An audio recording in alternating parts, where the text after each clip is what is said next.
نو عزیزانو که تاسو په همدې ترتیب سره قرآن زده کول غواړئ فی سبیل الله چې ستاسو به پکې 1 روپۍ هم نه لګي او غواړئ چې زموږ مرکز د درس مرکز ته راشئ نو دلته په دې لندني ایډرس باندې او په دې لمبر باندې رابطه وکئ او که چېرته تاسو د پېښور نه بهر بار ملکونو کې نو زموږ په فیسبوک باندې ډیلی لایو او په واتساپ باندې آډیو سینډ کیږي نو که تاسو غواړئ چې په هغې کې شامل شئ نو خپل نمبر هغه من ته راواستئ. اعوذ بالله من الشیطان الرجیم بسم الله الرحمن الرحیم. قابل قدر او قابل عزت مسلمانانو رونو السلام علیکم ورحمت الله وبرکاتو. مونږه داسې یو سیریز شروع کوو چې په هغې کې به مونږه تاسو له د هر یو صورت خلاصه په داسې انداز سره بیانو چې انشاءالله هغه به تاسو مخکې چیرته نه یې اورېدلي او انشاءالله تاسو ته به ښه په اساني سره زده کیږي. خو عزتمندو د دې سیریز شروع کولو نه وړاندې به موږ ته پکار وي چې موږ 5 خبرې هغه زده کړو ځکه چې دا 5 خبرې دا به موږ لازمي د هر صورت نه پیله ویو نو تاسو له دا پکار ده چې دا بیا تاسو له یادي. نو د هر صورت د شروع کولو نه وړاندې موږ 5 خبرې کوو. اوله خبره چې آیا دا صورت مکی دی او که مدني دی. تاسو به په قرآن کې لیدلي چې کله یو کس سبق شروع کوي نو هغه صورت د پاسه لیکلي چې مکیتون یا مدنیتون. نو موږ به اول دا وایو چې آیا دا صورت مکی دی او که مدني دی. د نبوت دورانیه چې ده نو هغه 23 کاله ده. په دې 23 کالو کې رسول الله صلی الله علیه وسلم 14 کاله هغه په مکه کې تیر کړي دي او 40 کالو کې اولنی وحی نبی علیہ الصلوۃ والسلام ته شوې ده. نو د نبوت دورانیه هغه 23 کاله ده. په دې 23 کالو کې نبی علیہ الصلوۃ والسلام 14 کاله هغه په مکه کې تیر کړي دي او 10 کاله هغه په مدینه کې تیر کړي. نو چې په دې 14 کالو کې یعنی د هجرت نه پیله چې څومره سورتونه نازل شوي دي که هغه مدینه کې که مکه کې نو هغې ته مکي سورتونه وایي او بیا د هجرت نه بعد یعنی 10 کالو کې چې څومره سورتونه نازل شوي دي که هغه مکه کې که مدینه کې نو هغې ته مدني سورتونه وایي. نو عزیزانو قرآن کې مکمل سورتونه 114 دي او په دې کې د مکی سورتونو تعداد هغه 6 یا 8 دی او د مدني سورتونو تعداد هغه 20 دی او یا 28 دی. او مکی سورتونو کې به زیات تر چې بیانیږي نو هغه خبرې به بیانیږي چې هغه متعلق وي د عقیدې سره ځکه دا نور عبادات دا بیا وروسته فرض شوي دي. او چې مدني صورتونو کې به څه بیانیږي نو هغه به د عمل مطابق وي یعنی احکامات ایمانیات وغیره. نو عزیزانو مونږ له د هر صورت نه وړاندې دا خبره زده کول پکار ده چې آیا دا صورت مکی دی او که مدني دی. گویا کې چې کوم کلمه ده لا اله الا الله محمد رسول الله په مکی صورتونو کې د کلمې د اولنی جز بیان دی او په مدني صورتونو کې د کلمې د دویمې جز بیان دی. گویا کې دا قرآن ډاکټر دی. د لوح محفوظ نه لوح محفوظ کې دا قرآن همداسې پروت خو دنیا ته د ضرورت په مطابق الله را لېږلی دی. لکه گویا کې دا قرآن ډاکټر دی چې کله به څه واقعه را پیش کېده نو الله رب کریم به د همغې مطابق باندې جبرائیل امین باندې به هغه د هغې مضمون یعنی د هغې خبرې هغه به یې رالیږلو، د هغې مطابق صورت یا هغې مطابق آیت به یې رالیږلو. نو عزیزانو اول خو من ته پکار دا خبره ده چې دا یې زده کړو آیا دا صورت مکی دی او که مدني دی. دویمه خبره ربط د صورت یعنی مناسبت تړون د صورت. مطلب یعنی سورة الفاتحه دا په قرآن په نزول کې 5 نمبر ده او سورة البقره دا په نزول کې 80 نمبر ده. او دام یاد ساتئ چې 2 قسمه ترتیبونه دي د قرآن. یو ته ویل کېږي نزول د دنیاوي، ترتیب دنیاوي، او دویم ته ویل کېږي ترتیب آسمانی یعنی نزول آسمانی. اول یعنی ترتیب دنیاوي چې مونږ ته په کم هغه کې پروت دی، کم صورت کې پروت دی، نو دی کې اولنی کم صورت دی؟ سورة الفاتحه.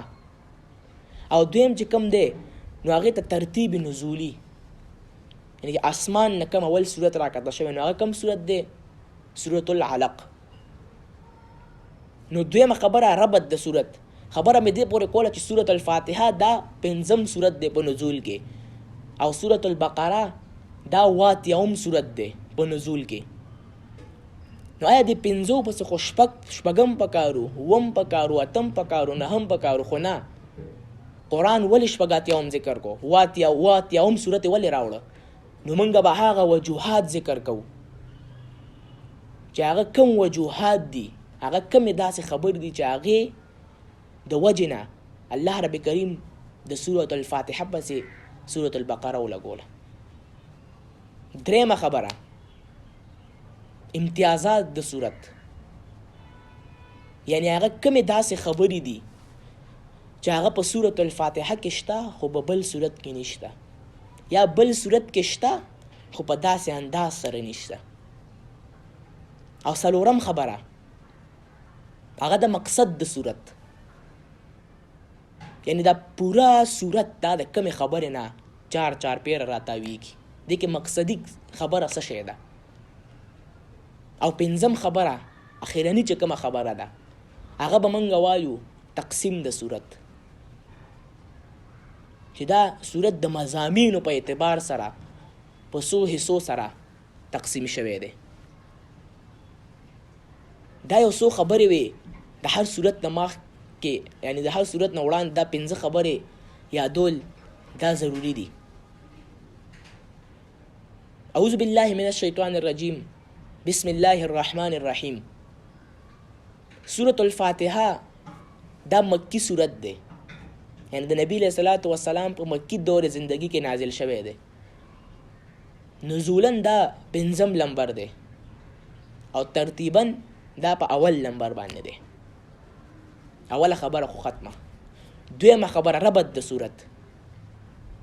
نو چونکې دې صورت نه مخکې بل صورت نشته نو موږ د دې صورت ربط نشو ویلی، لہذا موږ د دې په ځای به موږ وایو وجه د تقدیم د صورت، چې هغه داسې کم وجه وه، کومه وجه داسې وه چې الله رب کریم سورة الفاتحه دا اول ولګولو په قرآن کې. نو مفسرین ډېرې وجې ذکر کوي د قرآن کریم، خو لہذا موږ ستاسو وړاندې د خپل استازانو استاز د هغې وجه به ذکر کړو چې هغه دا وجه ذکر کوي چې قرآن د مضامینو په اعتبار سره 4 حصو باندې تقسیم دی. اول د سورة الفاتحه نه تر د سورة المائده پورې، دویم د سورة الانعام نه تر سورة بني اسرائیل پورې، او دریم د سورة الکهف نه تر سورة الاحزاب پورې، او څلورم د سورة السبا نه تر سورة الناس پورې یعنی اخره پورې. اول حصہ کې زیات دلایل هغه بیانېږي د خالق لكل شیء هو الله، چې د هر یو شي خالق هغه یو الله دی. دویم حصہ کې بیانېږي مربی لكل شیء هو الله، د هر یو شي تربیت کوونکی یو الله دی. په دریم حصه کې بیانیږي مبارک فی کل شیء هو الله. په هر یو شي کې خیر او برکت اچونکی یو الله دی. او څلورم کې کوم چې د سبا نه تر اخره پورې د دې کې دوه مسئلې ذکر کیږي. یو اثبات د توحید، یو اثبات د قیامت چې قیامت به خامخا راځي، او دویم نفي کوي د شفاعت قهري چې د الله نه د الله د حکم نه بغیر به یو قسم خلاصول نشي کولی مګر په حکم د الله به خلاصولی شي. اوس دا ټولې مسئلې ټول مضامین دا په سورة الفاتحه کې ذکر دي. لکه اول خالق لكل شیء هو الله، نو سورة الفاتحه کې وایي الحمد لله. دویم مربی لكل شیء هو الله، نو سورة الفاتحه کې وایي رب العالمین. دریم مبارک فی کل شیء هو الله، نو سورة الفاتحه کې وایي الرحمن الرحیم. او څلورم دو مسئلې، اول اثبات د قیامت ایاک نعبد و ایاک نستعین، او دا خبر ورسره ذکر کوي چې د قیامت به خامخا راځي، خو قیامت کې به د الله د حکم نه بغیر سو خلاصونکی نه وي د چا. نو چونکې دا ټول مضامین دا په سورة الفاتحه کې ذکر دي، گویا کې سورة الفاتحه دا د ټول قرآن څه ده؟ خلاصه ده. نو قانون هم دا دی چې خلاصه هغه اول ذکر کیږي او تفسیر بیا ورپسې بعد کې ذکر کیږي. نو دې وجې نه الله رب کریم سورة الفاتحه دا په قرآن کې اول ولګوله. دریم امتیازات د صورت چې هغه کومې داسې خبرې دي چې هغه دې صورت کې شته خو بل صورت کې نشته، یا شته خو په داسې انداز سره نشته.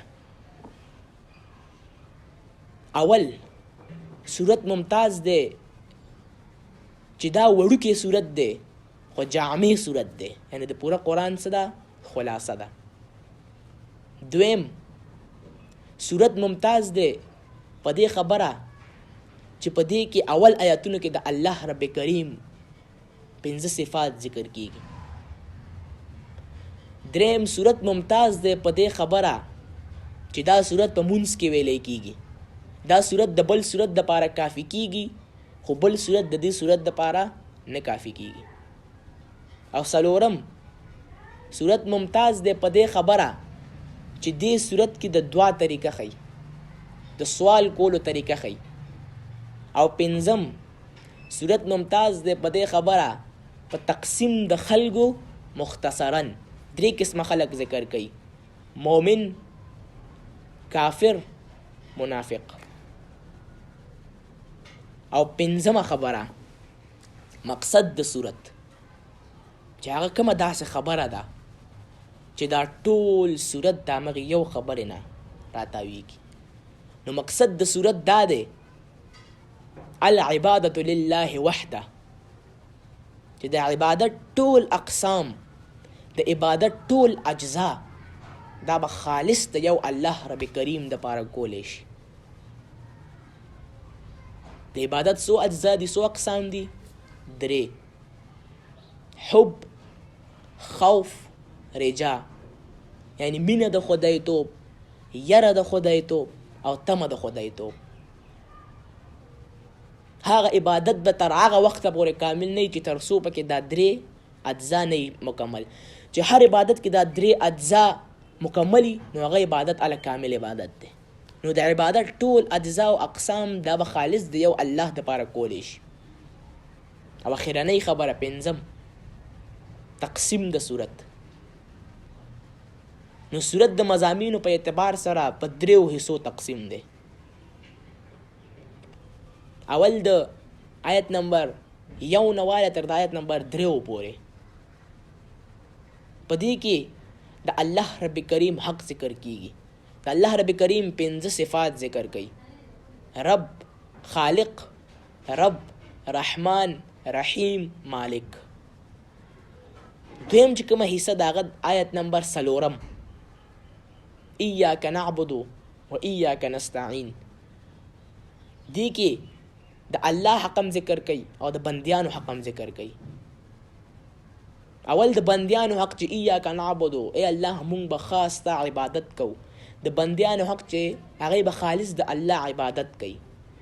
او د الله حق چې ایاک نستعین، چې هر کله د بندیان دای د الله عبادت کوي نو الله به د دوی څه کوي؟ امداد به کوي. او درېیمه حصہ د آیت نمبر 5 نه 5 نه تر د آیت نمبر اخره پورې، په دې کې دا خالص د بندیانو حق دی. د بندیانو حق څه دی؟ هغه سوال د نیغې لارې دی. او تقسیم پکې ذکر کوي د دریو خلکو، 3 قسمه خلک ذکر کوي: مؤمن، کافر او منافق. دا څه خبرې وي سورة الفاتحه متعلق. نو که تاسو داسې زمونږ نورې ویډیوګانې کتل غواړئ نو انشاءالله تاسو ته به ډېر په ښه طریقې سره ملاویږي او تاسو به ترېنه ډېر مستفید کیږئ. نو السلام علیکم ورحمت الله وبرکاته.